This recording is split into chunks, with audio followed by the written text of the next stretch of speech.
NVIDIA's 30 days from going out of business. It's their unofficial motto.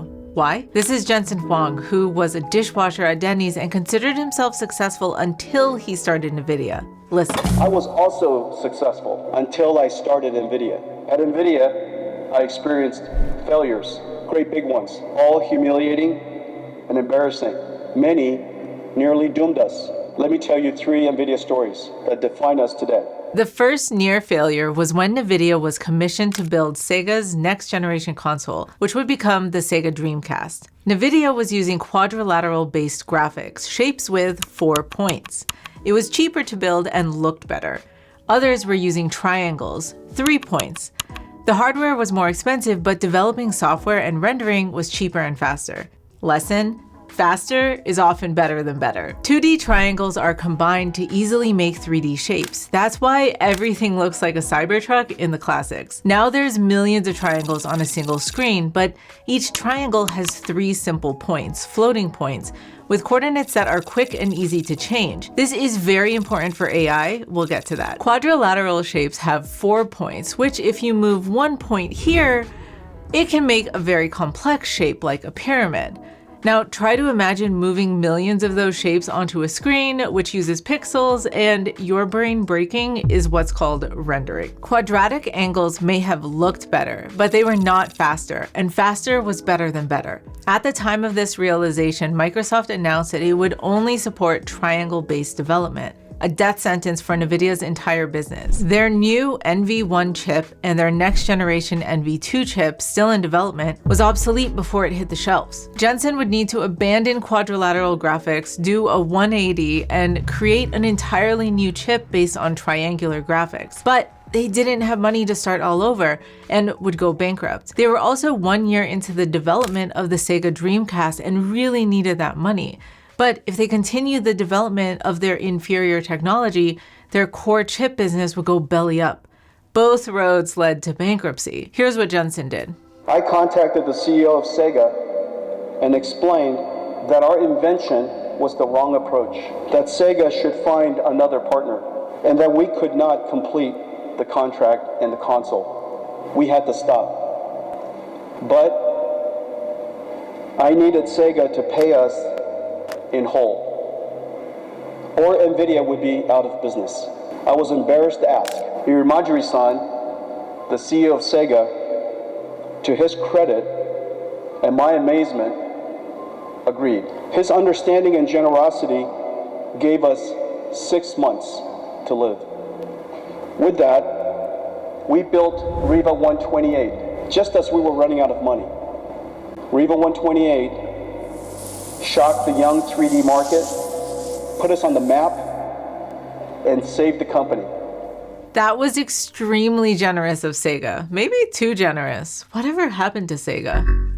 Riva 128 was a painful gamble, and Huang told The New Yorker it was 50-50, but we were going out of business anyway. In 1996, he laid off more than half of his workforce during a gut-wrenching race to the finish line. When Riva 128 hit store shelves, the company was 30 days from going bankrupt. Dun dun dun. Which would become their unofficial motto, to ship products with a sense of desperation. The Riva 128 was a hit. Here's the first lesson. Confronting our mistake and with humility, asking for help saved NVIDIA. These traits are the hardest for the brightest and most successful, like yourself.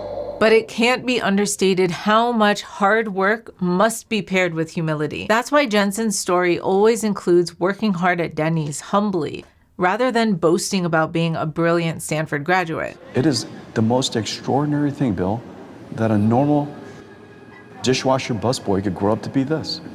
There's no magic, it's just 61 years of hard work every single day. I don't think there's anything more than that. We met a humble Jensen at Denny's.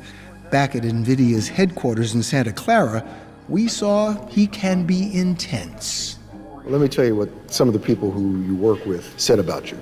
Demanding, perfectionist, not easy to work for. All that sound right? Perfectly, yeah. It should be like that. If you want to do extraordinary things, it shouldn't be easy. Personally, I would still hold a grudge against triangles for nearly destroying me, but here's NVIDIA's headquarters in the Silicon Valley. See those triangles? That's important. An even bigger lesson is that you must be able to endure pain and suffering. Jensen was recently asked what company he would start today, and the answer was shocking. If you were magically 30 years old again today in 2023, and you're talking about starting a company, what are you talking about starting? I wouldn't do it. I know. And the reason for that is really quite simple. Ignoring the company that we would start. First of all, I'm not exactly sure. The reason why I wouldn't do it, and it goes back to why it's so hard, is building a company and building a video turned out to have been 1,000,000 times harder than I expected it to be. Any of us expected it to be. And at that time, if we realized the pain and suffering and just how vulnerable you're going to feel, and the challenges that you're going to endure, the embarrassment and the shame, and the list of all the things that go wrong, I don't think anybody would start a company. Nobody in their right mind would do it. And I think that that's kind of the superpower of an entrepreneur. They don't know how hard it is, and they only ask themselves, how hard can it be? And to this day, I trick my brain into thinking, how hard can it be?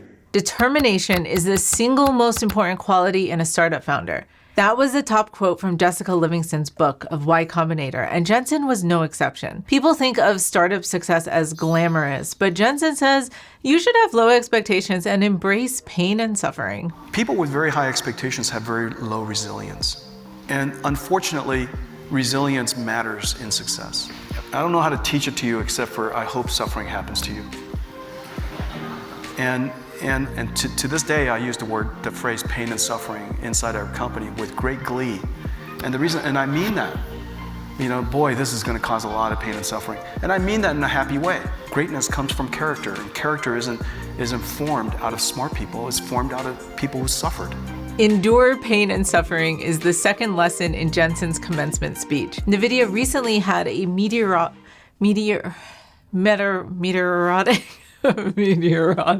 recently had a meteoric rise, but at the time when the rest of the tech industry was skyrocketing for years, NVIDIA's stock performed horrendously. People say, it turns out that GPUs are really good for processing AI.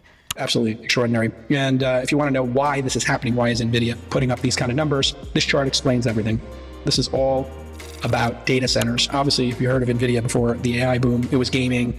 But if you look at this chart, you'll see data centers just starting 4 quarters ago, starts to ramp up as everybody builds out the infrastructure for new data centers to deal with generative AI. So just to add one point here, Jason. So what you can see is that NVIDIA was around for a long time, and it was making these chips, these GPUs, as opposed to CPUs.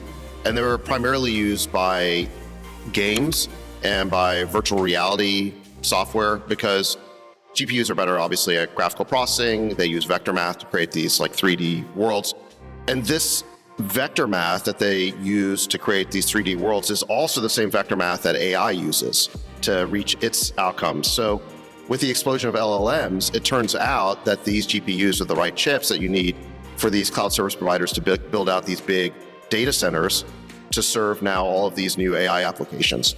So NVIDIA was in the perfect place, the perfect time. But this was no coincidence. Modern GPUs are measured in teraflops, or how many trillions of floating point operations they can handle in a second. The NVIDIA A100 features 19.5 teraflops. That's a whole lot of moving points, a lot of triangles per second. Whereas a fast CPU like the Intel i9 only has 24 cores, the A100 has 6,912 cores. And while it's not as versatile as a CPU, it can compute in parallel, which is really good for data, machine learning, and AI. GPUs are faster and more energy efficient. But in order for NVIDIA to unlock the potential for GPUs to solve complex problems, go beyond graphics, beyond triangles, they had to do something reckless. For the past 60 years, programming was done on the CPU. In 2006, NVIDIA developed CUDA, a platform for programming on a GPU to greatly accelerate parallel computing, all that next generation intelligence. The problem was that the upfront cost was great. Developers didn't want to develop because there weren't enough consumers, and it was hard to get consumers for a marketplace with few products. It was a chicken or the egg problem. Jensen thought it would be an overnight success, but its true potential has only been realized recently, with the explosion of AI nearly 20 years later. So while their stock suffered for many years and Jensen's reputation as a very public CEO, in the background, innovation was happening as if the company would go bankrupt in 30 days. They were doing things that don't scale, helping researchers write code to realize this potential, and even giving away AI supercomputers to nonprofits. In 2016, Jensen hand-delivered the world's first AI supercomputer to a nonprofit called OpenAI.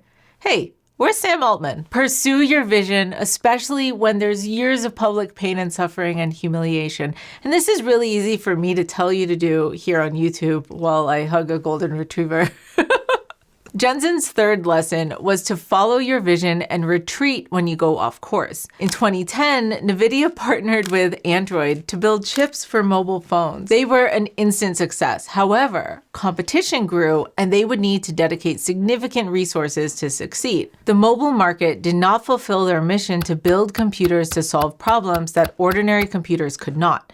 So they strategically retreated from a multi-billion-dollar industry to work on robotics chips in a $0 billion industry. Here's Jensen. We now have billions of dollars of automotive and robotics business and started a new industry. Retreat does not come easily to the brightest and most successful people like yourself. Yet, strategic retreat, sacrifice, deciding what to give up is at the core, the very core of success. Deciding what to give up is at the very core of success. In order to be strategic, you must learn to select the very few products or features that can fulfill the company's vision and retreat from all other projects. This is one of the most amazing success stories. I'll have links to all these videos and resources on the blog at the Academy of Product Management. You got this.